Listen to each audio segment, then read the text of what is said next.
Previous class में हमने step down chopper देखा था। इस क्लास में हम देखेंगे step up chopper. Step up chopper के लिए हम जो सर्किट यूज़ करते हैं वो ये है।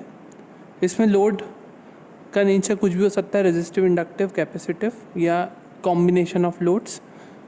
स्विच की तरह हम यहाँ पे जो CH को रिप्रेजेंट कर रहे हैं वो चॉपर स्विच है। ये चॉपर स्विच फोर्स कम्यूटेटेड थायरिस्टर हो सकता है या कोई भी पावर ट्रांजिस्टर्स या GTO का हम इसमें यूज़ कर सकते हैं। ठीक है, तो ये स्विच हमारा कोई भी पावर सेमीकंडक्टर डिवाइस होगा। तो इस केस में भी DC इनपुट वोल्टेज फिक्स्ड है VC। अब इस DC इनपुट वोल्टेज को हम वेरिएबल DC आउटपुट वोल्टेज में परिवर्तित करेंगे और साथ ही उसको स्टेप अप करेंगे। अब स्टेप अप कैसे करेंगे वो देखना है हमें। प्रीवियस केस में हमने स्टेप डाउन कैसे होता था ये देखा। अल्फ़ा ड्यूटी साइकिल को वेरी करके हम आउटपुट वोल्टेज को वेरी कर सकते हैं और वोल्टेज को इनपुट वोल्टेज के कंपैरिजन में कम कर सकते थे। अब यहाँ पे इस केस में हमें स्टेप अप करना है। तो प्रीवियस इस केस में सबसे पहले हम जब CH को ऑन करेंगे तो उसके दौरान जो वोल्टेज अक्रॉस इंडक्टर की पोलैरिटी होगी वो इस प्रकार से होगी, प्लस और माइनस, क्योंकि इस दौरान इंडक्टर क्या होगा, चार्ज होगा थ्रू VS। ओके, जब CH ऑन रहा तो IS जो फ्लो होगा थ्रू CH बिल्डअप होगा, है ना। तो इसको हमने लिखा I1 से बिल्डअप हुआ या I2 तक। ठीक है, इस दौरान V0 की वैल्यू, अब देखो ये क्या है, शॉर्ट है, ये लाइन क्या है, शॉर्ट। तो V इक्वस टू यहाँ पे हो गया 0 और इसके पैरेलली कनेक्टेड है लोड, तो V इक्वस टू 0 यहाँ पर है, तो V0 की वैल्यू यहाँ पे क्या हो जाएगी, 0। तो T ऑन के दौरान IS सोर्स करंट फ्लो होगा through CH and inductor L and VS, but I1 से I2 की तरफ ये तो राइज होगा, पर V0 की वैल्यू इस दौरान क्या होगी, 0 ही रहेगी। और I0 भी, कोई करंट यहाँ पे I0 फ्लो नहीं हो रहा है, तो I0 भी इस दौरान 0 ही रहेगा। ये था ऑन पीरियड के दौरान इस तरह की प्रक्रिया होगी। अब इसके बाद ऑफ पीरियड के दौरान क्या होगा, ऑफ में मतलब जब हम CH को ऑफ कर देंगे, CH ये ओपन हो जाएगा। तो जब ये ऑन था तब इंडक्टर एनर्जी स्टोर करता है, और जब ये ऑफ हो जाएगा तो इंडक्टर अपनी एनर्जी रिलीज करेगा through diode D and load. Okay, तो आप देख सकते हैं आप सोर्स साइड जो वोल्टेज है वो क्या है, टोटल VS प्लस VL। तो source voltage VS plus VL deliver कर रहे हैं एनर्जी टू द लोड। तो इस दौरान V0 की वैल्यू क्या होगी, स्टेप अप होके मिलेगी। ये वैल्यू क्या होगी, स्टेप अप होके मिलेगी। क्यों, क्योंकि V0 की वैल्यू इस दौरान VS प्लस VL होगी। किस दौरान, जब CH ऑफ रहेगा। तो V0 की वैल्यू VS प्लस VL होगी, मतलब VS से कुछ ज़्यादा होगी। इसको थोड़ा हाइटेड बना दीजिएगा, है ना, इस प्रकार से न बना के थोड़ा सा इसकी हाइट ज़्यादा दिखा दीजिएगा। तो V0 की वैल्यू जो है इनपुट वोल्टेज से VS से ज़्यादा होगी, क्योंकि वो V0 हो जाएगा VS प्लस VL। तो इस दौरान हमने देखा कि कैसे हमने स्टेप अप किया वोल्टेज को।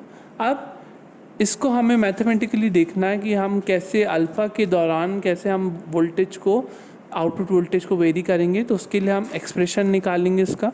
तो सबसे पहले हम वोल्टेज अक्रॉस इंडक्टर लिखते हैं।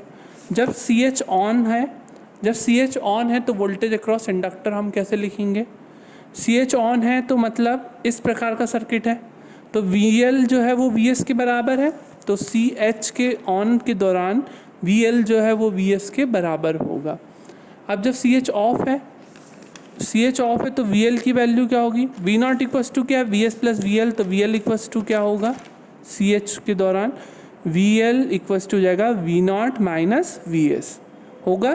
तो voltage across inductor during CH on end voltage across inductor during CH of, इस प्रकार से हम रिप्रेजेंट करेंगे। अब इंडक्टर को कितना एनर्जी इनपुट हुआ from source during T on period, वो हमें लिखना है। तो जनरली एनर्जी हम कैसे लिखते हैं, जनरली पावर इनटू टाइम, है ना। तो पावर इनटू टाइम, पावर को हम जनरली लिखते हैं वोल्टेज इनटू करंट। तो पावर इक्वल्स हो जाएगा वोल्टेज इनटू करंट, मतलब वोल्टेज अक्रॉस L, और करंट थ्रू इंडक्टर हम लिखेंगे average current through L into T on. तो W इनपुट इक्वल्स टू क्या होगा, वोल्टेज अक्रॉस L, हाँ, वोल्टेज अक्रॉस एल जब टी ऑन है, मतलब स्विच CH ऑन रहेगा, तो उस दौरान V0 की वैल्यू VL की वैल्यू है जो VS के बराबर होगी। और एवरेज करंट का मान क्या होगा, I1 से I2 की तरफ, तो एवरेज करंट जो IL जो करंट होगा वो I1 प्लस I2/2 एवरेज निकल जाएगा। I1 प्लस I2 DC में हम एवरेज इस प्रकार से निकालेंगे, I1 प्लस I2/2, दोनों कांस्टेंट करंट होंगे क्योंकि, है ना। तो I1 plus I2/2 into time क्या है, T ऑन टाइम है, ठीक है। तो ये W इनपुट आ गया। अब W ऑफ निकालेंगे। W input energy input to inductor था, और T ऑफ के दौरान जो एनर्जी रिलीज्ड होगी इंडक्टर से उसकी वैल्यू क्या होगी।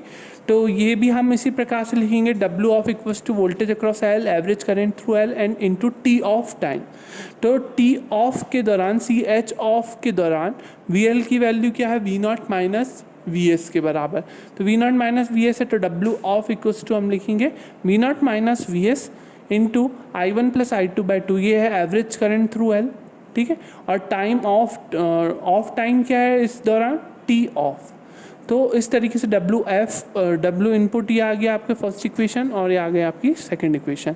हम सिस्टम को अगर लॉसलेस माने, मतलब इसमें लॉसेस ना हो, ऐसा सिस्टम माने जिसमें लॉसेस ना है, तो जितनी एनर्जी इनपुट है वो जितनी एनर्जी आउटपुट होगी, जितनी एनर्जी मतलब जो इंडक्टर को मिली और उससे जितनी एनर्जी रिलीज हुई, उसका हम बोल सकते हैं दोनों आपस में इक्वल होंगे अगर सिस्टम लॉसलेस है। तो W इनपुट इक्वल्स टू हम लिख सकते हैं W ऑफ।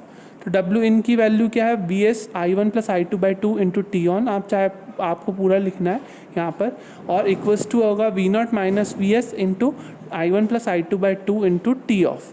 तो I1 प्लस I2 दोनों तरफ कॉमन रहेगा तो वो कैंसिल हो जाएगा, तो इसलिए मैंने यहाँ पर I0 को नहीं लिखा। अब VS T on equals to V0 minus VS T off.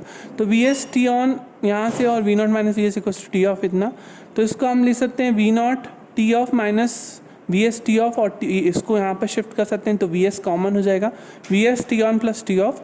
तो V0 equals two output voltage को हमें निकालना है, तो इसलिए हम ये सब कर रहे हैं। तो output voltage in terms of VS और T/T ऑफ निकल गया।